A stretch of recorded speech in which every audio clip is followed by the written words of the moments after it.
Good morning, friends. Today let's learn the moral of a story. The name of this story is The Adventures of the Kind King, the Forest of Whispers. As the rains nourished the land, Aryavata flourished once again. Rivers swelled with crystal waters. Fields turned golden with crops. And the songs of birds returned to the skies. But peace is never without tests.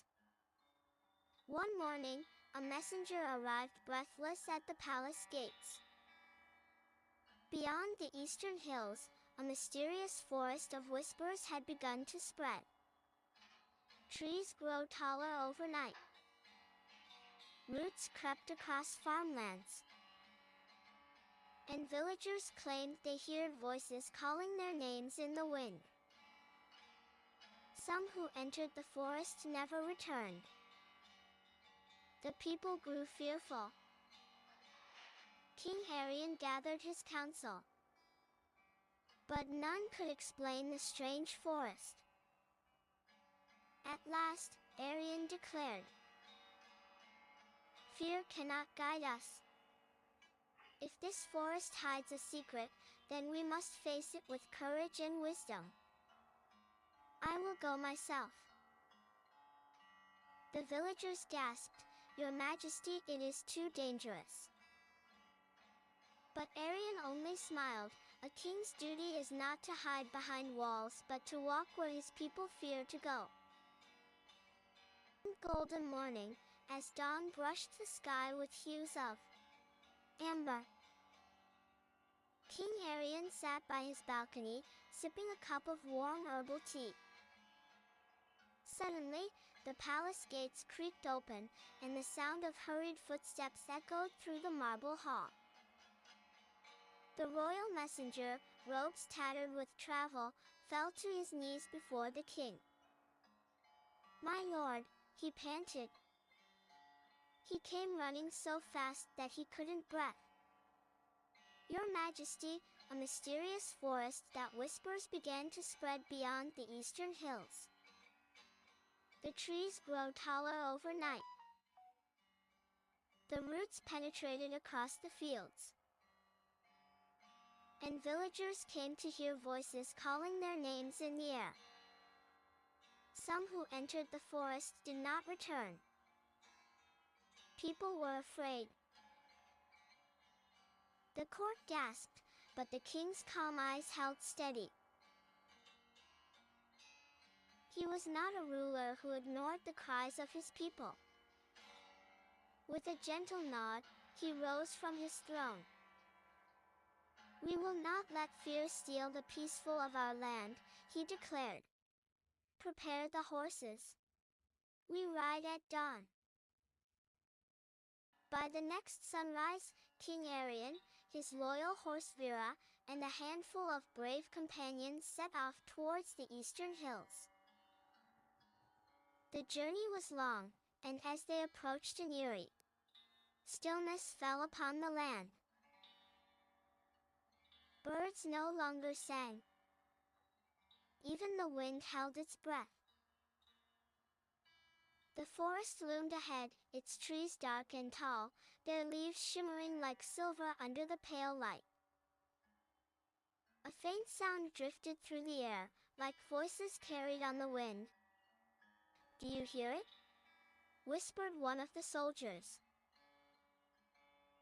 The king raised his hand, signaling silence. Indeed, faint whispers curled around them, weaving through the trees. To their shock, the voices called their names one by one. "Vira!" murmured the forest, calling to the king's horse. The animal shivered. "Arjun!" whispered the voice of a soldier's late mother, gone many years. The king's own name floated on the wind. Aryan. The whispers were tempting, pulling at the heart like a forgotten lullaby. His men clutched their ears, trembling, but King Arion remained still, his eyes sharp as steel. "Do not answer," he commanded firmly. They pressed deeper, each step a battle against the invisible call. Soon, they reached a clearing where the trees twisted together, forming a great archway. At its center glowed a pool of water, dark as midnight, yet glowing faintly. The whispers grew louder, swirling from the pool itself. Faces appeared on its surface, lost villagers, their eyes hollow with longing. The messenger had been right. King Arion dismounted and stepped forward. "You are not voices of love," he said with unwavering strength. "You are shadows, bound to this forest. But you will not take my people." Drawing his sword, he plunged its blade into the earth beside the pool. A thunderous echo roared through the trees. The ground trembled, and the pool hissed like boiling oil. The faces screamed, their whispers turning into shrieks, before dissolving into mist. The forest grew quiet. The archway of twisted trees slowly unraveled, its curse breaking under the king's will. And then, from behind the trees, villagers began to stumble out, those who had vanished long ago, dazed but alive, freed from the grasp of the whispers. King Arion's men wept with joy. The villagers fell at his feet, calling him savior. But the king simply smiled gently and said, "No king is greater than his people. Together, we silence the darkness."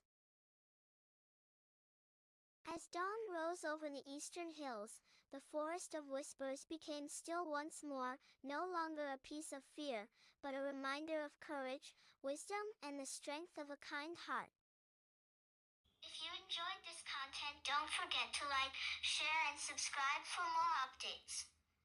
Your support helps us create even more great videos and keeps you in the loop with all our latest content. Thanks for watching.